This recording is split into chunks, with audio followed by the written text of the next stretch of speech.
نحمده ونصلي ونسلم على رسوله الكريم أما بعد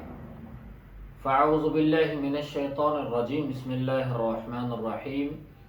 إن الله وملائكته يصلون على النبي يا أيها الذين آمنوا صلوا عليه وسلموا تسليما صدق الله العظيم۔ محترم بھائی اور دوستو، نبی پاک صلی اللہ علیہ وسلم کے امت کے اوپر بہت احسانات ہیں، تو نبی پاک صلی اللہ علیہ وسلم کے اوپر کثرت سے درود پڑھنا اس امت کی ذمہ داری ہے۔ اللہ جل شانہ کی ذات نے اپنے مقدس کلام میں فرمایا ہے کہ اللہ اور اس کے فرشتے نبی کے اوپر درود بھیجتے ہیں۔ اے ایمان والو، تم بھی نبی کے اوپر درود بھیجو، درود پڑھو۔ اللہ جل شانہ کی ذات کی طرف جب درود کی نسبت کی جاتی ہے تو اس کا مطلب ہوتا ہے کہ اللہ اپنے نبی کے اوپر رحمتوں کو نازل فرماتے ہیں، اور فرشتوں کے درود پڑھنے اور بھیجنے کا مطلب یہ ہے کہ وہ اللہ کی ذات سے عرض کرتے ہیں، دعا کرتے ہیں، اے اللہ اپنے نبی کے درجات کو بلند فرما۔ اور ایمان والوں کو جو حکم دیا گیا ہے تو ایمان والے بھی اللہ سے اپنے پیارے نبی صلی اللہ علیہ وسلم کے رفع درجات کی دعا کرتے ہیں۔ اور اس آیت مبارکہ کے اندر چونکہ ایمان والوں کو حکم دیا گیا ہے درود پاک پڑھنے کا، تو فقہا نے لکھا ہے کہ زندگی میں کم از کم ایک مرتبہ درود پاک پڑھنا ہر مسلمان کے ذمے فرض ہے۔ اور اگر کسی ایسی مجلس میں لوگ موجود ہیں اور نبی پاک صلی اللہ علیہ وسلم کا ذکر خیر چل رہا ہے تو ایک مرتبہ درود پاک پڑھنا واجب ہے، اور بار بار درود پاک پڑھنا مستحب عمل ہے۔ اور یہ ایسا مبارک عمل ہے، اللہ تعالیٰ نے اپنے فرشتوں کو مقرر کیا ہے جو اپنے نبی کے اوپر، جو پیارے نبی صلی اللہ علیہ وسلم کے اوپر درود پڑھتے رہتے ہیں۔ حضرت انس رضی اللہ عنہ اما عائشہ رضی اللہ عنہ کی خدمت میں حاضر ہوئے اور اللہ کے نبی کا ذکر خیر کیا، اور پھر فرمایا کہ جب صبح ہوتی ہے تو 70,000 فرشتے آسمان سے اترتے ہیں، اللہ کے نبی کے روضہ پہ حاضری دیتے ہیں، اور اللہ کے نبی کے روضہ کے ساتھ وہ اپنے پروں کو ملتے رہتے ہیں اور درود پڑھتے رہتے ہیں یہاں تک کہ شام ہو جاتی ہے۔ پھر شام کو 70,000 فرشتے آسمان سے اترتے ہیں، اور یہ جو پہلے فرشتے آئے تھے وہ واپس چلے جاتے ہیں، اور یوں دوسرے فرشتے جو شام کو آتے ہیں وہ صبح تک اللہ کے نبی کے اوپر درود پاک پڑھتے رہتے ہیں۔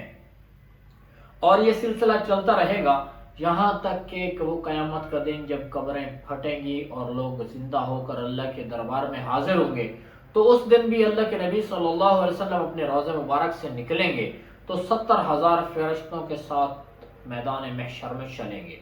تو اللہ کے نبی کے اوپر فرشتے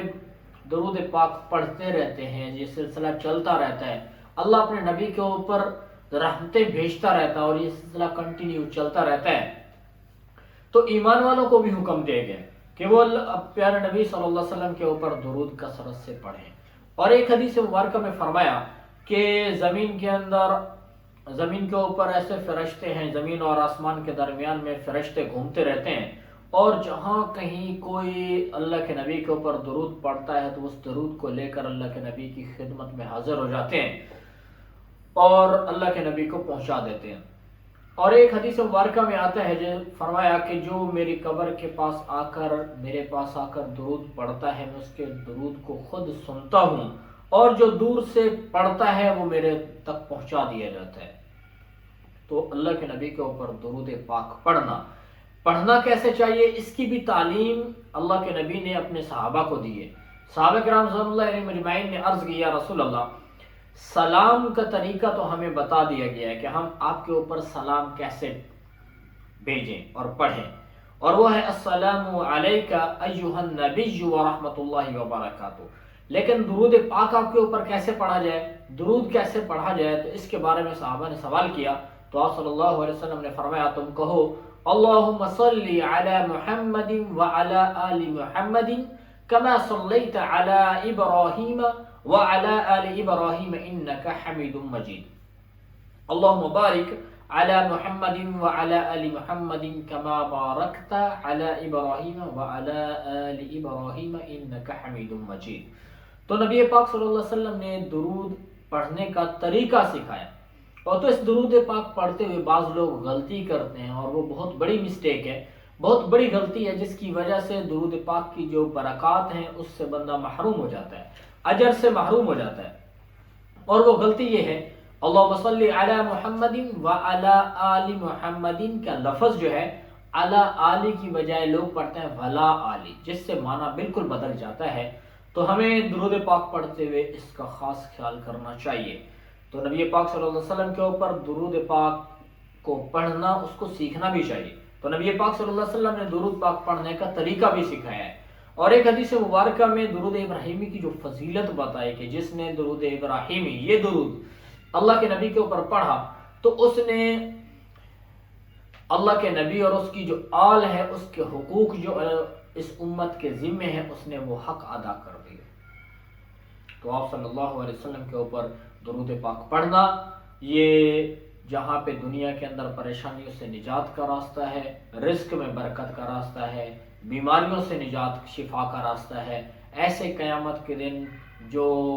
پریشانی کا دن ہے، یوم یفر المرء من اخیہ و امہ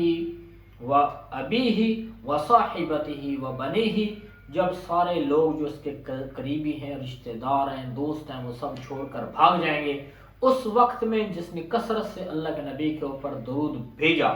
دنیا کے اندر درود کثرت سے پڑھا، قیامت کے دن میرے نبی صلی اللہ علیہ وسلم اس کی شفاعت کریں گے۔ اور ایک حدیث مبارکہ میں آتا ہے کہ جو کثرت سے درود پڑھے گا وہ اللہ کے نبی صلی اللہ علیہ وسلم کے قریب ہوگا قیامت کے دن۔ تو یہ تمام فضائل ہیں جو نبی پاک صلی اللہ علیہ وسلم کے اوپر درود پڑھنے کے ہیں، اور بہت سارے فضائل ہیں۔ تو ہمیں آپ صلی اللہ علیہ وسلم کے اوپر کثرت سے درود پڑھنا چاہیے تاکہ ہم ان برکات کو حاصل کر سکیں اور آخرت میں اللہ کے نبی کی شفاعت کو حاصل کر سکیں۔ اور